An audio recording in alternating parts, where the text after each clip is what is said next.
A mother goes out for a jog and never comes home. Weeks later, she reappears, bruised, branded, and chained. The nation watches in horror, and then in disbelief.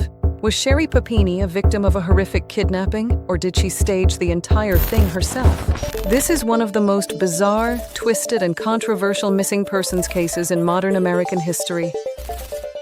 It's a tale that shook law enforcement, baffled the media, and divided the country. And it's not over yet. You think you know the story, but what really happened to Sherri Papini? Let's go back to the beginning. It was supposed to be an ordinary Wednesday, November 2nd, 2016. A bright, brisk fall morning in Redding, California. Sherri Papini, a 34-year-old stay-at-home mom, dropped her kids off at daycare like she always did. She returned home, tidied up the house, and prepared for her favorite part of the day, a run through the wooded trails near her neighborhood. Jogging wasn't just about fitness for Sherri, it was therapy. Alone time, a way to reset. She told her husband, Keith, that she'd pick up the kids later that afternoon, but she never showed up. By 5 p.m., panic had taken hold. Keith Papini returned home from his job at Best Buy to find the house empty. No sign of Sherri. No note. No message. Her phone went straight to voicemail. He checked the kids' daycare, and that's when the alarm bells started. Sherri never picked up their children.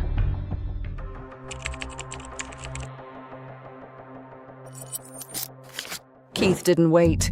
He called the police, reported his wife missing, and then took matters into his own hands. Using Apple's Find My iPhone feature, he pinged her last known location. It led him to a desolate trail less than a mile from their home. There, lying in the dirt, was Sherri's phone, screen face up, with her white earbuds still attached. A few strands of long blonde hair were tangled in them. There was no blood, no torn clothing, no obvious signs of a struggle. But it was clear something was very wrong. Sherri was gone. Redding police launched a full-scale investigation. Helicopters scanned the woods. Dogs tracked her scent. Local volunteers organized search parties. Flyers flooded neighborhoods and rest stops across Northern California. Keith Papini appeared on TV, visibly emotional, pleading for his wife's safe return. To the public, Keith seemed like the archetype of a devoted husband, and many believed him. A GoFundMe page was quickly created to support search efforts. Keith stated the funds would be used to hire private investigators and to create a reward fund for Sherri's safe return. The campaign gained traction fast, especially after national media outlets picked up the story. She became America's missing mom. Sherri's story caught fire because it tapped into one of our deepest fears, being abducted during an everyday activity. She wasn't partying, she wasn't out late, she wasn't in a dangerous area. She was out for a jog, in broad daylight, in a safe suburban neighborhood. Sherri is white, blonde, pretty, photogenic. She looked like someone pulled straight from a Hallmark movie. In the world of true crime and media coverage, these things matter. Others argued that the coverage was justified. After all, it's not every day a mother of 2 vanishes without a trace while out for a run. Whatever the case, the story had gone viral. With no suspects, no ransom demand, and no real clues, speculation filled the void. One theory was that Sherri had been abducted for sex trafficking. Another suggested she had witnessed something she wasn't supposed to, maybe a drug deal in the woods or some kind of criminal operation. Others believed it was a random act of violence, a stalker, a serial predator, someone who waited until she was alone, then pounced. But a darker theory also emerged, that Keith was somehow involved. True crime fans and armchair detectives scrutinized his interviews. Was he too calm? Too emotional? Too rehearsed? Some thought the GoFundMe campaign was suspicious, or that he was using the attention to manipulate public perception. There was no evidence to support these accusations, but they persisted, and then everything changed. On November 24th, 22 days after she disappeared, Sherri Papini reappeared. It was Thanksgiving morning, around 4:30 a.m. A passing driver on a dark rural road in Yolo County, nearly 150 miles from Redding, saw a figure stumbling near the highway. It was a woman, frail, bruised, emaciated. Her hands were chained. Her long blonde hair had been roughly chopped. It was Sherri. She collapsed at the side of the road. First responders rushed her to the hospital. What they found shocked even the most hardened officers. Sherri had bruises covering her body, some old, some fresh. Her nose was broken. She had a burn mark on her shoulder, what some described as a brand. Her wrists were badly bruised from being restrained. She had lost almost 15% of her body weight in less than a month. Everyone wanted to know, what happened? When Sherri was well enough to talk, she told investigators she had been kidnapped by two Hispanic women. They had covered their faces with masks and abducted her in a dark-colored SUV. She said they spoke mostly in Spanish and seemed to argue with each other often. Sherri claimed she was held in a small room, her head covered most of the time. She had little sense of time or location. She described being beaten, starved, and humiliated. She said she was branded by her captors as some kind of punishment or warning. Then, just as suddenly as she was taken, they released her. She was dropped off on a roadside, blindfolded, still chained. She heard a door slam. When she managed to get the blindfold off, they were gone. The story gripped the nation. Police released composite sketches based on Sherri's vague description of her captors. A $10,000 reward was offered for any tips that could lead to an arrest. But no tips came in. As investigators began piecing together Sherri's timeline, a few things didn't sit right. For starters, the location she described didn't match any known property. The DNA found on her clothing didn't belong to two women, but rather to a man and a woman. Neither profile matched anyone in the system, and neither matched her husband, Keith. Sherri also claimed she had a deep wound on her leg from an attempted escape, but when doctors examined her, no such wound existed. More inconsistencies popped up. Her descriptions of the women changed slightly with each retelling. She couldn't recall key details about the house, the car, the layout, or any items in the room where she was allegedly held. Yet despite all the doubts, there was no denying Sherri had suffered. Her physical injuries were real. Her weight loss was extreme, and her fear seemed genuine. So what was going on? Was Sherri covering for someone? Had she made enemies? Or was there something much deeper and stranger unfolding beneath the surface? As weeks passed, the investigation stalled. The media frenzy slowly died down. The public, once overwhelmingly sympathetic, began turning skeptical. No arrests, no suspects, no motives. Keith Papini stood by his wife, insisting she had no reason to fake anything, that no one could inflict those kinds of injuries on themselves. He said he didn't care what people thought, only that his wife was back home, safe. But law enforcement wasn't so sure. They had seen cases like this before. Cases where trauma and mental illness create realities that are hard to untangle. Cases where victims aren't lying exactly, but they're not telling the whole truth either. And in this case, the truth was about to take a darker turn, because in the months to come, investigators would uncover details from Sherri's past, details that made her entire story look very different. As 2017 rolled in, the case had all but stalled. Sherri Papini had been found. She was home, but no arrests had been made.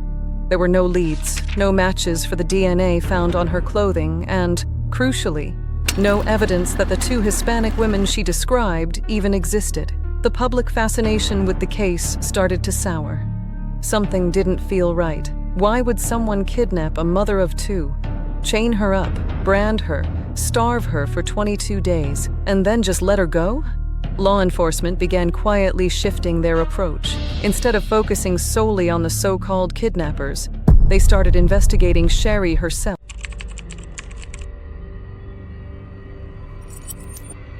In 2017, federal investigators uncovered a lead. a man from Michigan with whom Sherri had been in communication shortly before her disappearance. He wasn't a stranger. He was an old flame, someone she'd dated years earlier, and their messages had grown increasingly frequent leading up to her vanishing. The content of the messages sealed, but the tone was clear enough to raise suspicions. Sherri and this man had allegedly discussed meeting in person. According to the man, she reached out to him first. She said she wanted to escape her life. She needed a break. She asked if she could stay with him. He agreed, and then, just days later, Sherri went missing.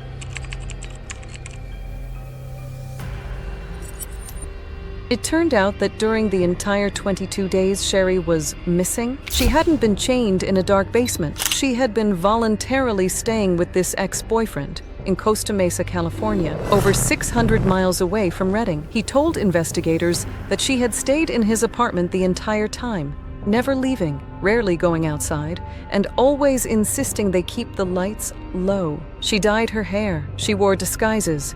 She said she was hiding from her abusive husband. He believed her. But then, in late November, Sherri told him she missed her kids. She wanted to go home, but she didn't want to be seen as a liar or a runaway. She needed a story. That's when things took a darker turn. According to the ex-boyfriend, Sherri inflicted injuries on herself. Beatings, bruises, even the branding. He claimed she asked him to hit her. He refused. But she found other ways to hurt herself. Eventually, she asked him to drive her north and drop her off on the side of the road, somewhere remote where she could be found. And he did.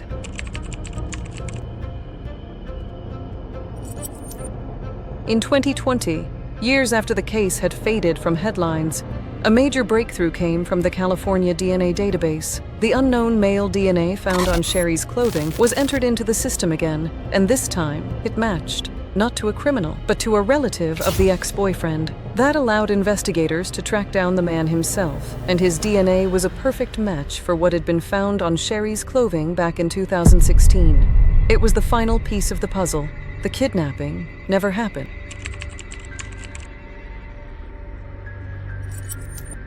In March 2022, Sherri Papini was arrested and charged with making false statements to federal law enforcement and committing mail fraud. Mail fraud? Yes, because during the years following her fake abduction, Sherri continued to collect money, not just from the GoFundMe campaign, but from the California Victim Compensation Board. She had received over $30,000 in therapy costs, medical bills, and emotional distress compensation. All of it based on a lie.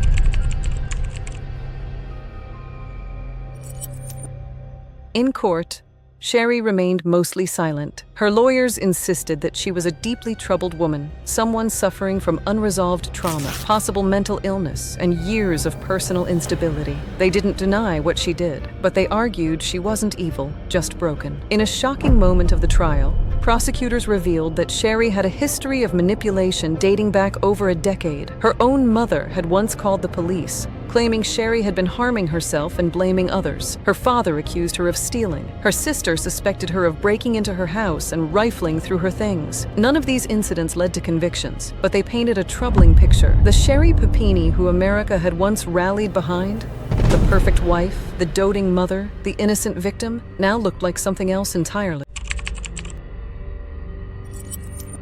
In court, Sherri eventually spoke. In a tearful statement, she said, "I am deeply ashamed of myself. I feel humiliated by my own behavior and choices. I'm sorry to the community, the police, my family, and to the donors who believed in me. I'm especially sorry to my children and my husband who suffered because of me. I was wrong." But many weren't ready to forgive, not just because she lied, but because of how convincingly she did it. The bruises, the brand, the details, the composure during interviews. She acted like a victim so well, she made the entire country believe her. Sherri Papini was sentenced to 18 months in federal prison, followed by 36 months of supervised release. She was also ordered to pay over $300,000 in restitution to the state, the federal government, and the donors who had supported her. Her husband, Keith Papini, who had stood by her through the entire ordeal, filed for divorce shortly after her confession. In court documents, he stated that he could no longer trust her and that her actions had caused immeasurable trauma to him and their children. That's the question that still haunts people today.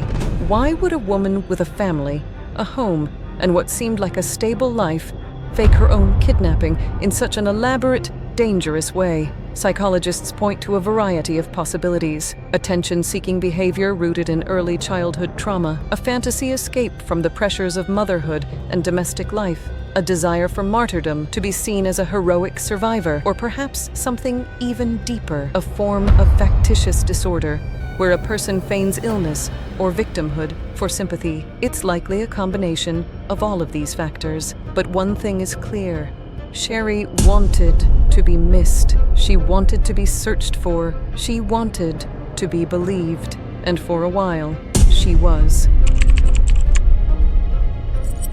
The Sherri Papini case left a mark, not just on her family, but on public trust. Her hoax has made real victims harder to believe. It has given fuel to skeptics who already doubt women's stories of abuse, assault, or trauma. It also drained resources from local law enforcement, money, time, personnel, that could have gone toward finding people who were actually missing. Some families of real missing persons expressed outrage, feeling Sherri had stolen attention and empathy that others needed far more desperately. The story of Sherri Papini is more than just a crime. It's a mirror. It reflects how quickly media can elevate someone to sainthood and just as quickly tear them down. It shows how appearances can deceive, how someone who seems like a perfect victim might be something else entirely. And it's a reminder that trauma, even when faked, often comes from somewhere real. We may never fully understand what drove Sherri Papini to do what she did, whether it was a cry for help or something far more calculated. But what we do know is this: she convinced an entire nation to search for her, to cry for her, pray for her, donate money for her, and in the end, it was all for nothing.